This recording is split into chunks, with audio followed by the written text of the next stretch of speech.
하고 나서 죽습니다. 제가 그 영화 보면서 그런 생각했어요. 어떻게 사는 게 지혜로운 걸까?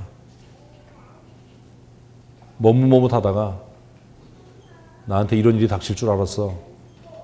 이렇게 사는 게 지혜로운 걸까? 전도서를 읽으면서, 성경을 읽으면서, 창세기 말씀을 읽으면서, 히브리서에 한 번 죽는 것은 사람에게 정하신 것이다라는 말씀을 읽으면서 정말 내 삶을 보면서 진지하게 고민해야 되는 건 뭐예요? 어떻게 살까? 더 쉽게 얘기하면 어떻게 살아야 후회 없는 인생을 살까? 더 적극적으로 얘기하면 어떻게 살아야 정말 행복하고 즐거운 인생을 살까? 여러분 뭐 할 때 행복하세요? 그거 대답을 못한다면 여러분 살아있지만 죽어있는 사람입니다. 여러분 뭐 할 때 행복하세요? 그러면 그 일을 하십시오. 괜히 껄껄거리고 불평하고 원망하지 말고 나를 정말로 빛나게 하고 나를 정말로 행복하게 하고 나를 기쁘게 하고 미소 짓게 하는 펄쩍펄쩍 뛰게 하는 그 일을 하십시오. 싫으면 마세요. 누구의 눈치 볼 필요도 없이. 왜? 내 인생은 일방통행이고 누구를 위해 사는 것이니까, 나를 위해 사는 것이니까요. 그런데 하나님께서 여러분에게 영적인 갈급함을 주셔서 하나님 찬송하는 게 내 기쁨이고 예배하는 게 기쁨이고 기도하는 게 은혜입니다. 아멘. 이럴 수 있었으면 좋겠습니다. 여러분들이 잘 아시는 것처럼 저는 요즘에 없는 시간에 짬짬이 시간 내서 바이크 타는 게 기쁨입니다. 어제 오대산 있는 데까지 이렇게 갔다 왔어요. 집사님들하고. 안 보이던 세계가 보여요. 못 맡던 냄새들이 맡아져요. 야, 우리나라가 이렇게 아름다운 곳이었구나. 이렇게 구석구석 아름다운 곳이 많구나. 야, 정말 아름답다. 우리나라가 참 아름답다. 어떻게 산이 저렇게 색깔이 다 다를 수 있지? 모내기에 한온 논을 이렇게 쭉 지나가면서 참 많은 생각들을 다시 하게 되죠. 그 짧은 시간이지만 그 시간만큼은 즐겁고 행복한 거예요. 하나님이 주신 은혜가 너무나 감사한 거예요. 기름값 10,000원. 그 10,000원이 주는 행복. 가슴 설레이게 하고 가슴 뛰게 하는 행복. 여러분 어떻게 사실 겁니까? 남은 인생을. 그냥 마지못해서 그냥 아침부터 저녁까지 돈만 벌다가 설레이는 일도 없고 기쁜 일도 없고 나를 흥분하게 하는 일도 없이 그렇게 살다가 그 인생을 그렇게 끝내실 겁니까? 여러분의 묘비에도 우물쭈물하다 내가 이렇게 될 줄 알았어. 이렇게 끝내실 겁니까? 아니면 하나님의 은혜로 정말 반짝반짝 빛나고 즐겁고 행복하게 소풍을 잘 마치고 하나님이 주신 은혜를 잘 누리고 하나님께로 갑니다. 이렇게 사시겠습니까? 저는 후자의 삶을 살기로 결정했습니다. 그래서 웬만한 일에는 짜증내지 않고 날마다 어떻게 즐겁고 행복하게. 누구 어제 그 바자회 하면서 김철환 목사님이랑 어르신들 오셨잖아요. 어른들 오는데 왜 교회를 비우냐고. 난 내 행복한 일 할 거예요. 그게 비성경적인 것도 아니고 그게 우리 교회 행사도 아니고 내가 있어봐야 잔소리밖에 더 하겠어요. 우리 교회 비품 사용하고 하는데 내가 있어봐야 그 목사님들이 내 눈치 보고 더 불편하지 않겠어요? 없는 게 낫지. 하나의 숙제입니다. 여러분 앞으로 몇 년을 사시겠습니까? 사는 동안에 어떻게 사시라고요? 가슴 뛰는 인생을 사십시오. 날마다 기쁘고 즐겁고 감사하고 새로운 것을 시도하고 도전하고. 또 하나의 질문이 남습니다. 그렇게 살다가 뭘 남기고 갈 거냐라는 거죠. 여러분 무엇을 남기고 가실 겁니까? 옛말에 호랭이는 죽어서 가죽을 남기고 사람은 죽어서 이음을 남긴다 그랬더니 어떤 영화에서 제가 그 대사를 듣고 아유, 저 대사 쓴 사람 참 훌륭한 놈이다. 뭐라고 그랬냐 하면 호랑이는 가죽 때문에 죽고 사람은 이름 때문에 죽는다.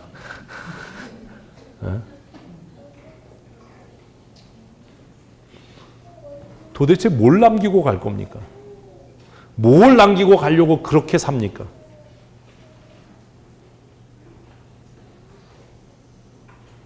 고민해 봐야 되잖아요. 이름 남기고 갈 겁니까? 사놓은 땅 남기고 갈 겁니까? 몇 억짜리 건물 남기고 갈 겁니까?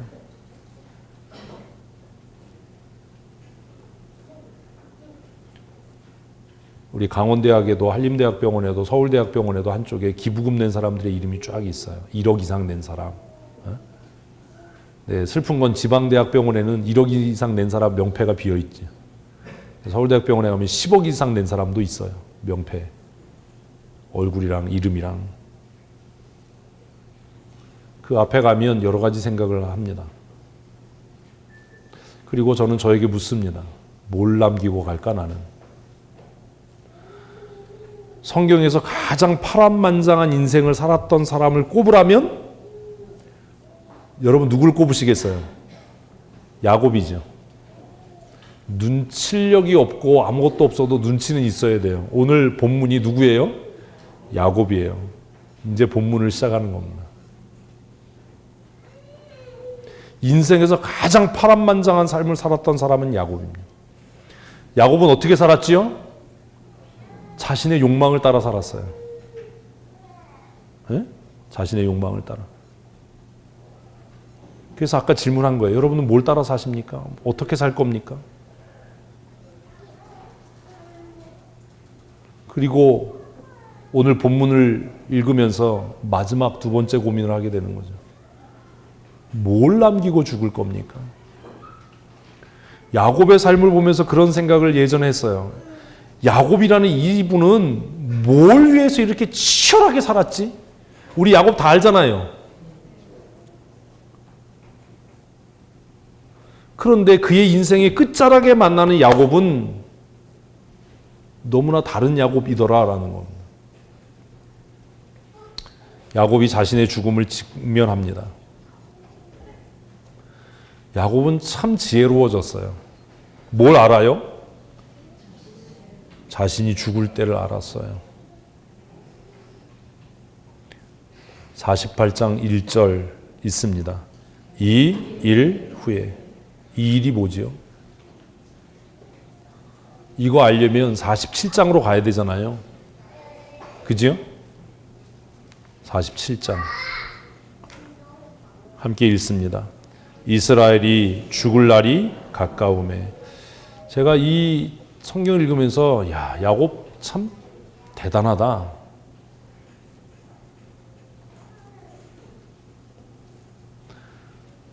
우리가 모르는 게 한 가지 있어요. 아까 우리가 따라한 거 뭘 몰라요? 내가 죽을 거라는 걸 모르고 살아요. 내가 죽을 거라는 걸 알고 산다면 지금 죽은 사람이나 죽어가고 있는 사람이 불쌍한 겁니까? 내가 불쌍한 겁니까? 내가 불쌍한 거죠. 아까 이야기한 것처럼 앞에서부터 매 맞고 있다면 매 이미 맞은 아이나 매 맞고 있는 애보다 쟤네들을 나는 어떻게 하지? 이러고 있는 내가 제일 불쌍한 거 아닙니까? 그죠? 근데 우리는 그렇게 안 살잖아요. 어느 장례식에 가도 아유 죽은 사람은 복 받은 거예요. 살아있는 내가 불쌍하지. 이런 사람 만나본 적 있으세요? 마치 자기는 어떻게 할 것처럼 안 죽을 것처럼. 우리 죽은 아들 불쌍해서 어떡하냐고. 아니에요. 불쌍한 건 살아있는 당신이에요. 우리 죽은 딸 불쌍해서 어떡하냐고. 뭘 어떻게 해요. 예수 잘 믿었으면 천국 갔는데 고생 끝 행복시장인데 살아있는 내가 불쌍한 거지. 야곱은 자신의 삶을 살면서 그 숱한 고난과 역경을 겪으면서 인생의 끝자락에서 지혜를 얻었어요. 뭘? 내가 죽을 날이 가까웠구나. 근데 이게 그냥 내가 늙었으니까 언젠가 죽을까야 라는 얘기가 아니더라라는 거예요. 그래서 야곱이 위대해 보이는 거예요. 그걸 어떻게 하냐고요? 그가 했던 행동을 보면 알아요. 내가 나이 들었으니까 죽을 거야, 이렇게 야곱이 생각했던 게 아니에요. 읽습니다. 그의 아들 요셉을 불러 그에게 이르되 죽을 날이 가까웠으면 우리는 어디 가지요? 병원 가잖아요. 근데 야곱은 의사를 부르지 않고 누굴 불러요? 아들을 불러요. 왜요?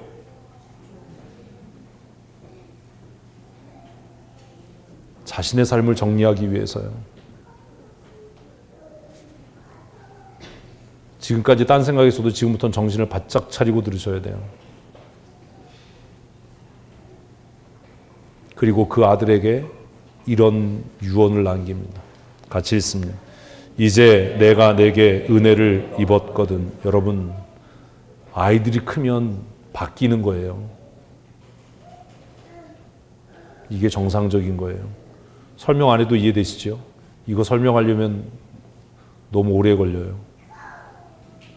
아이들이 어려서는 내가 그 아이에게 은혜를 베푸는 거지만 그 아이가 성년이 되면 부모는 아이의 은혜를 구해야 되는 사람이 돼야 되는 겁니다. 설명 안 할 테니까 뭐 알아서 이해하십시오. 같이 읽겠습니다. 청하노니 내 손을 내 허벅지 아래 넣고 인애와 성실함으로 내게 행하여 애굽에서 나를 장사하지 아니하도록 하라. 특이하죠? 야곱은요, 자신의 죽는 날이 가까워졌음을 알 때 뭐 했다고요?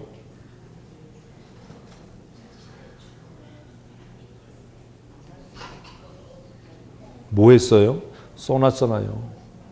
자신의 죽음을 준비했어요. 지금 요셉이 직분이 뭐지요? 총리예요. 야, 너 어디 아는 사람 없냐? 애굽에 제일 용하다는 의사 없냐? 명의 좀 데리고 와봐. 이명희 말고요. 명의를 데리고 와봐. 야, 애굽에 뭐 특효약 없냐? 좀 구해와봐. 내가 좀 어땠으면 좋겠어? 더 살았으면 좋겠어. 이 병 좀 고쳐줬으면 좋겠어. 가? 아니었다라는 거죠.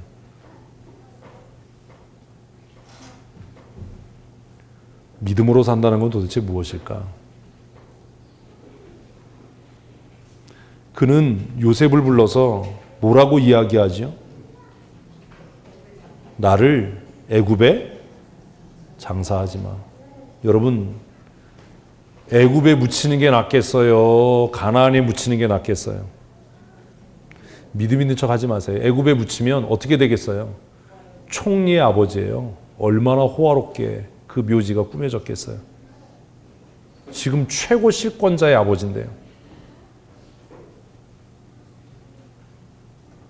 그런데 야곱은 아들 요셉에게 뭐라고 말하죠? 나 애굽에 묻지 마라. 내 묘지 크게 만들지 마. 무슨 뭐 이런 거 하지 마.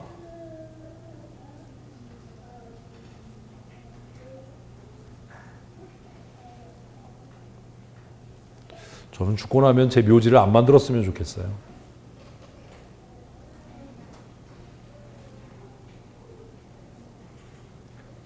나는 하나님의 나라를 소망하는 사람이야. 내가 묻혀야 할 것은 이 애굽이 아니야. 참 품이 있지요. 야곱 멋있어졌어요.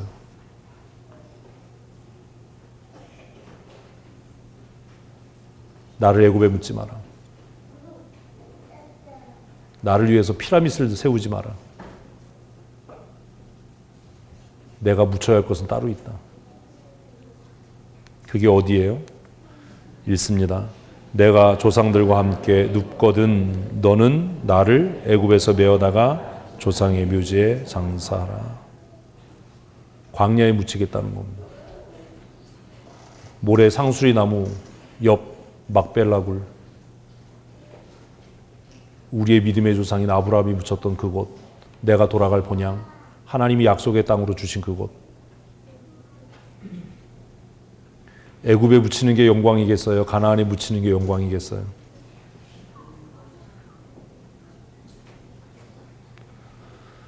참 놀라운 건 야곱은 죽으면서 나 더 살았으면 좋겠어. 나를 좀 치료해 줬으면 좋겠어. 나를 위해서 나를 잊지 말고 묘지를 크게 만들고 비석을 세우고, 그 얘기를 한 게 아니라 나는 뭘 소망한다? 하나님 나라를 소망한다. 내 조상들과 함께 눕거든. 정말 대단한 말이잖아요. 이 얘기는 나도 내 조상들이 믿음으로 살다가 그렇게 하나님 나라 간 것 같이 나도 믿음으로 살다가 어디 간다? 하나님 나라 갈 거야. 그리고 요셉 너도 믿음으로 살다가 내 뒤를 따라 하나님 나라 와야지. 이 얘기 아닙니까? 여러분 죽으면서 뭘 남기시겠습니까? 자녀들의 손을 붙잡고 아버지의 믿음을 따라, 내 어미의 믿음을 따라 너도 신앙생활 잘하다가 우리 하나님 나라, 이런 얘기 하실 수 있으시겠습니까? 여러분이 그렇게 얘기할 때 여러분의 자녀들이 여러분의 이야기를 듣고 두렵고 떨림으로 여러분의 믿음의 발자취를 따르게 할 수 있겠습니까? 내 양심이 알잖아요. 내가 믿음으로 안 살았는데 내 자녀들한테 아버지가 믿음으로 살았던 것처럼 너도 믿음으로 살아서 우리 천국 백성 되자, 이렇게 얘기할 수 있겠냐라는 거예요. 지금 야곱은 그 얘기하는 거죠. 요셉이 이르되 뭐라고요? 같이요. 내가 아버지의 말씀대로 행하리이다.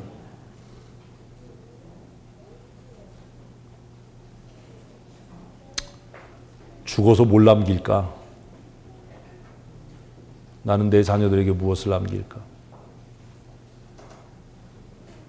남은 인생을 어떻게 살아갈까?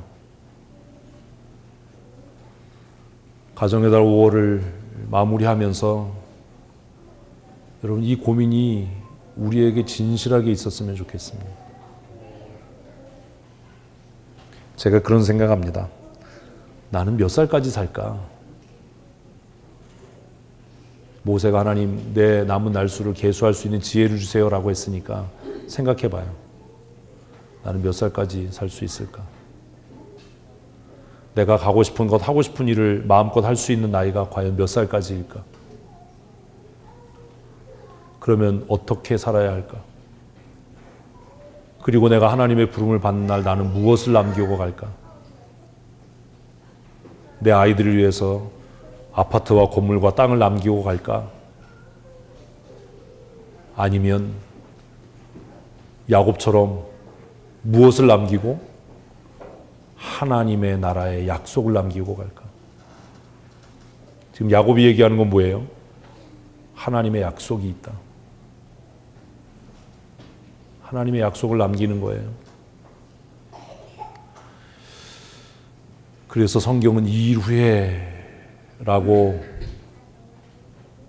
오늘 본문을 시작한 겁니다. 28장 계속해서 읽겠습니다.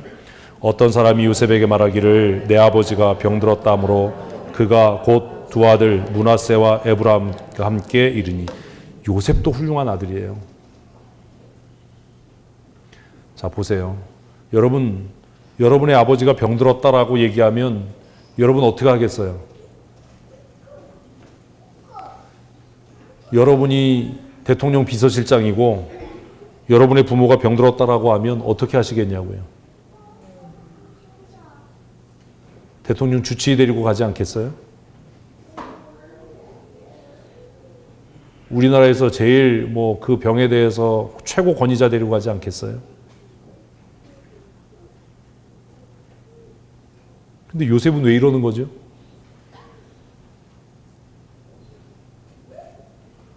우리랑 너무 다르지 않나요?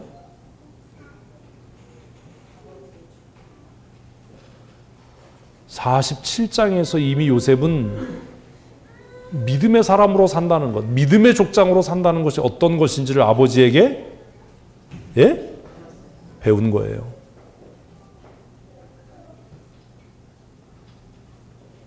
우리는 어디 좀 그러고 그러면 그냥 어디 병원에 누구 아는 사람 없나 이거 찾고 서울대학병원에 어디에 유명한 사람 있어. 설령 그렇게 해서 고쳐진다고 해서 안 죽냐고요.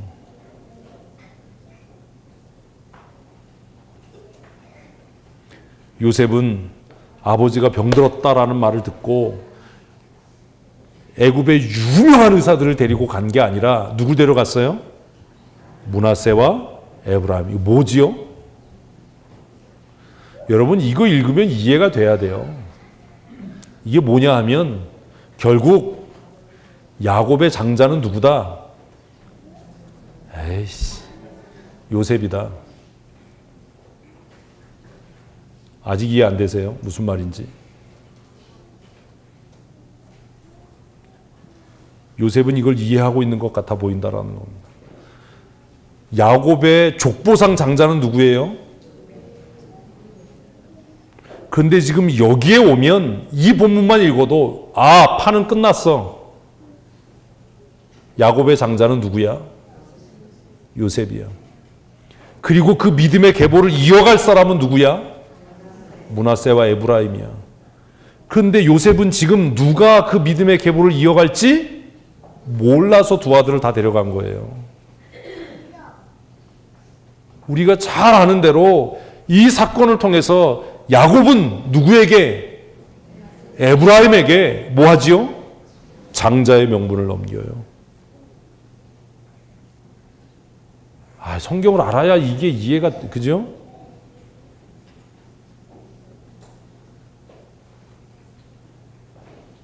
여러분 뭘 남기실 겁니까? 어떻게 살아야 되겠습니까?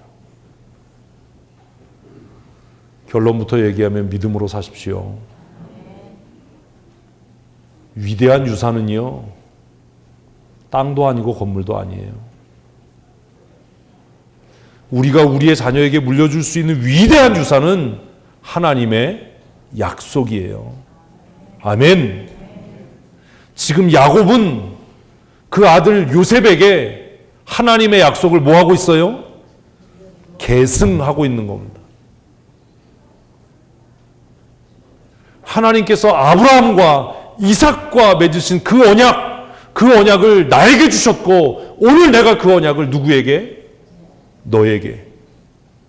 그리고 그 언약을 너의 아들 에브라임에게. 그래서 그는 오른손을 에브라임의 머리에, 왼손을 므낫세의 머리에 얹고 축복합니다. 어떤 인생이 성공하는 인생입니까? 100살을 넘어 200살을 살면 그게 복된 인생일까요? 100살 넘은 최고령 할머니가 그랬다면서요. 100살 사는 건 저주다.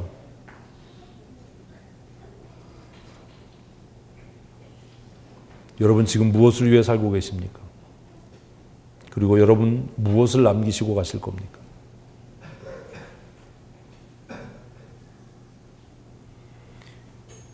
요셉의 행동이 참 특이하잖아요. 병들었다라고 하면 의사 데리고 가야지. 자기가 그럴 만한 능력도 있는데. 제가 알아봐서 뭐 좋은 의사 소개해 드릴게요. 뭐 이래야지요. 지금 요셉은 뭐라고 그러는 거예요? 병들었다 그러니까. 아버지 인생을 잘 정리하세요. 믿음으로 인생 잘 정리하시고 아버지가 받았던 그 믿음의 유산을 내 아들들에게 물려주시고 빨리 하나님 나라 가세요. 지금 이 얘기하고 있는 거 아니에요? 행동으로? 누군가 뭐 아파요, 병들어요 그러면 그럼 마무리 신앙생활 잘하시고 빨리 천국 가세요. 이러면 기분 좋으시겠어요? 신앙으로 산다는 것, 믿음으로 산다는 게 도대체 뭡니까? 제가 좋은 의사 소개시켜드리겠습니다. 가 아니라 제가 위에서 기도합니다. 당신과 당신의 가정과 가문이 하나님의 약속의 계보를 이어가는 믿음의 명문이 되기를 기도합니다.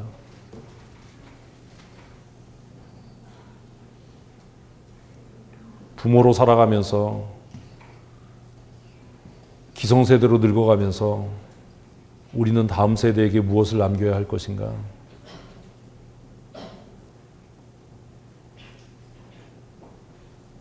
그 고민을 하게 하는 것이 야곱의 죽음입니다.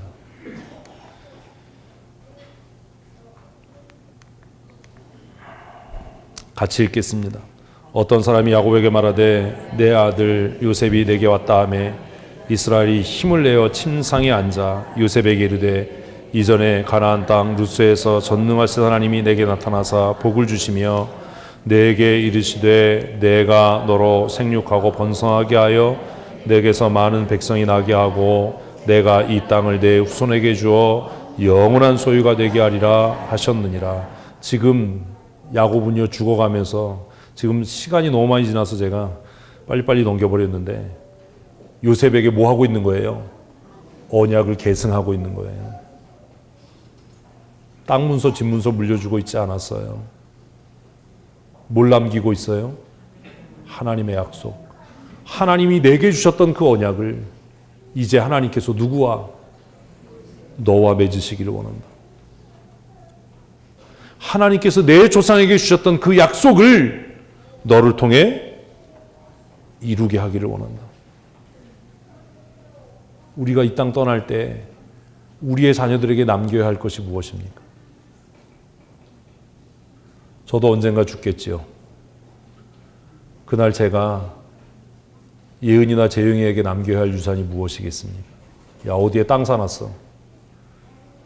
서면에 땅 500평 있는데 그건 예은이 같고, 양구에 땅 300평 있는 건 재영이 같고, 또 이러면 또 졸다가 깨가지고 또 목사님이 서면과 양구에 땅이 있거든. 아이씨. 저 후평동에 아파트 있는 건 니네 둘이 나눠서 갖고 뭐 이러겠어요?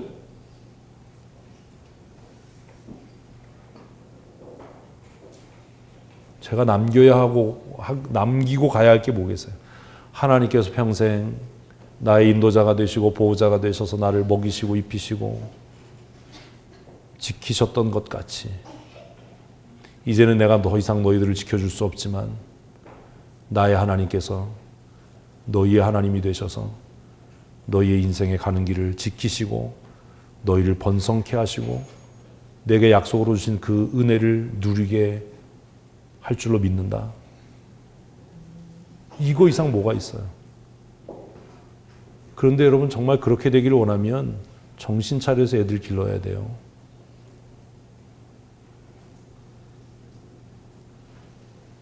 제가 지난주 이번 주는 이게 한 달 정도 이걸 해야 되는데 아직 우리 본문도 못 갔잖아요. 부모가요 무조건 자식 위해서 기도한다고 잘 되는 거 아닙니다. 정말 여러분 자녀가 잘 되길 원하면 과감하게 회초리를 빼셔야 돼요. 제가 왜 그런지 이제 조금 이따 증거를 보여드릴 거예요. 아무리 뭐 우리 자식 잘 될 거야 안 돼요.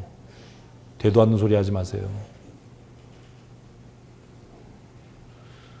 그리고 오늘 본문에 야곱이 죽어가면서 아들들을 다 불러 모읍니다. 같이 읽겠습니다. 야곱이 그 아들들을 불러 이르되 너희는 모이라 너희가 후일에 당할 일을 내가 너희에게 이르리라. 이제 죽기 직전에 아들들을 다 모아서 뭐 하는 거예요? 유언하는 거예요. 제가 남자 집사님들에게 가정의 가장으로서 영적인 권위를 회복해라라고 이야기하는 게 바로 이런 것들 때문입니다. 여자가 아무리 뛰어나고 탁월하고 뭐 별 소리를 다 해도요, 그 가정과 가문과 자녀를 향한 축복의 권세는 누구에게 있어요? 아버지에게 있어요. 정말 자신의 남편이 영적인 권위 있는 믿음의 사람으로 살아가기를 원한다면 잔소리하지 마세요. 남편이 하는 일에 무조건 뭐라고요? 제가 한동안 했었잖아요. 무슨 노래? 잘했군, 잘했어. 당신이 탁월해. 뒷뜰에 메어오는 송아지를 풀어먹고 병아리를 잡아먹었어도 그래야 그 아버지의 영적인 영향력이 자녀에게 미치는 겁니다. 요셉은 아들들을 다 불러 모았습니다. 그리고 그는 이야기합니다. 지금부터 내가 하는 얘기는 내 이야기가 아니야. 너희의 삶에 일어날 일이야. 굉장하지요? 너희가 후일에 당할 일이라. 어떻게 아냐요? 이 정도의 영적인 능력은 있어야 되잖아요, 아버지가. 이 정도의 영성은 있어야 되지 않겠습니까? 그리고 그는 자신의 권위를 선포합니다. 여러분, 여러분의 가정에서 영적인 권위가 있습니까? 남자분들이요. 같이 읽겠습니다. 너희는 모여 들으라. 야곱의 아들들아, 너희 아버지 이스라엘에게 들을지어다. 야, 끝장이잖아요. 권위가 안 느껴주세요? 2절에서 야곱은 자신의 이름을 두 가지로 이야기합니다. 뭐요? 난 야곱이야. 너희는 야곱의 아들들이야. 그러나 내가 지금부터 너희에게 하는 이야기는 이스라엘로 하는 이야기야. 너희들이 아는 것처럼 나는 야곱으로 살았어. 허물이 많고 실수 많이 했고 내 가정도 제대로 다스리지 못해서 많은 허물이 있지만 지금부터 내가 하는 이야기는 무엇으로? 하나님이 내게 주신 영적인 권세를 근거로. 누구에게 들으래요? 너희 아버지 이스라엘에게 들을지어다. 여러분, 이런 영적인 권위가 있냐라는 거예요. 너희 아버지 이스라엘에게 들을지어다.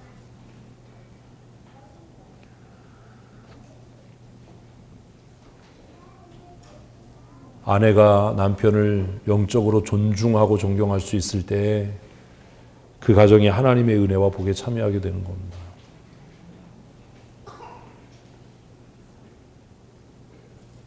참 대단하잖아요.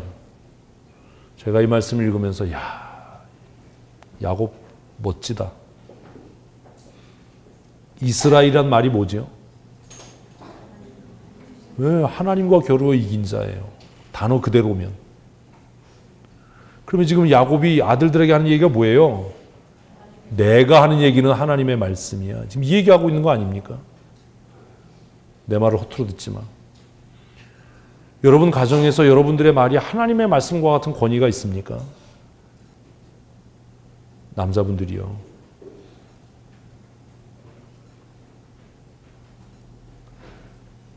내 말이 내 가정에서 하나님의 말씀과 같은 권위가 있으려면 도대체 어떻게 살아야 되겠습니까?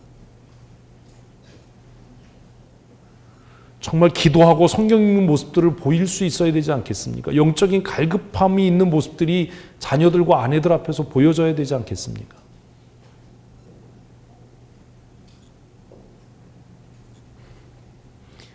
여러분들의 아내나 자녀들이 당신이 기도하고 결정한 것이라면 내가 무엇이든지 순종하겠습니다라고 여러분들의 가정을 잘 다스려가고 있습니까? 아내이신 여러분들은 남편을 그렇게 존경하고 복종합니까? 그저 남편을 그 물가에 내놓은 애들처럼 쫓아다니면서 칠칠 맞은 남자니까 내가 잔소리해야 돼. 이렇게 생각한다면 여러분에게 가정에 하나님의 은혜가 어떻게 임하겠습니까?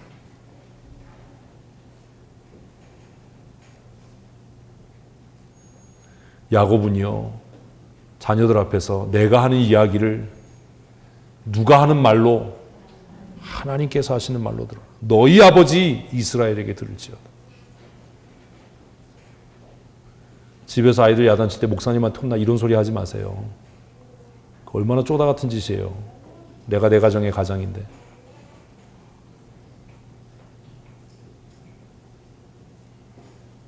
그리고 그는 놀라운 이야기를 해요. 읽습니다. 루벤아, 너는 내 장자요, 내 능력이요, 내 기력의 시작이라. 위풍이 월등하고 권력이 탁월하다만. 루벤이 장자예요.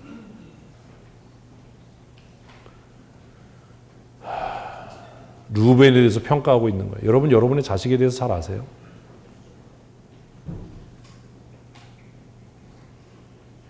객관적인 평가죠. 여러분, 왜 우리의 가정과 우리의 자녀들이 하나님의 은혜와 복에 참여하지 못하냐면 부모가요, 자기 자식을 객관적으로 못 봐요. 편파적으로 자꾸 본다고요. 내 아이는 문제가 없는데 남들이 문제라고 자꾸 생각하는 거예요. 아니에요. 남들이 내 자식에 대해서 얘기할 때 듣기 싫어하면 안 돼요.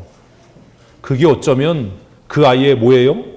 객관적인 모습이에요.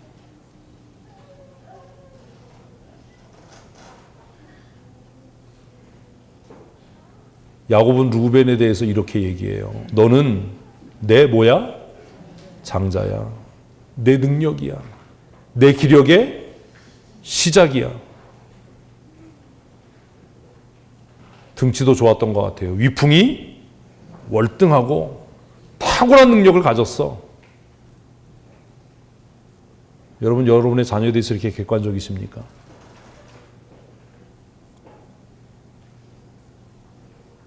그런데요, 그 다음 말이 무서워요. 같이 읽겠습니다. 물의 끓음 같은 즉 너는, 제가 예전에 이거 읽으면서 진짜 많이 고민했거든요. 너는 절대로 탁월할 수 없다.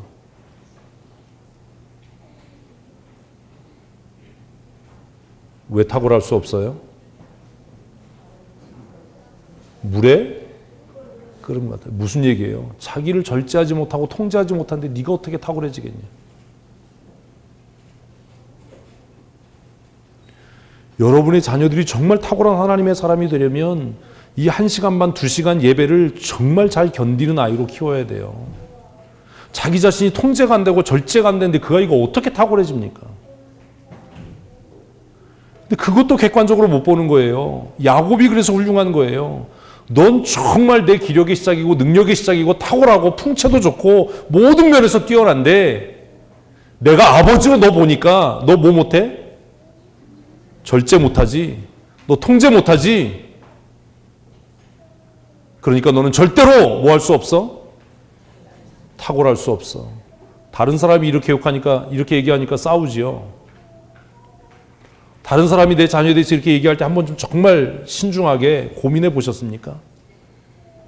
다른 사람이 아니라 부모로서 이렇게 자식을 정말 명확하게 판단할 수 있는 통찰력이 있습니까? 무조건 잘 될 거야 그런다고 잘 됩니까?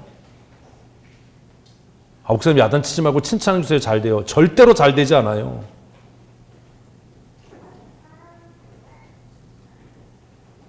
그리고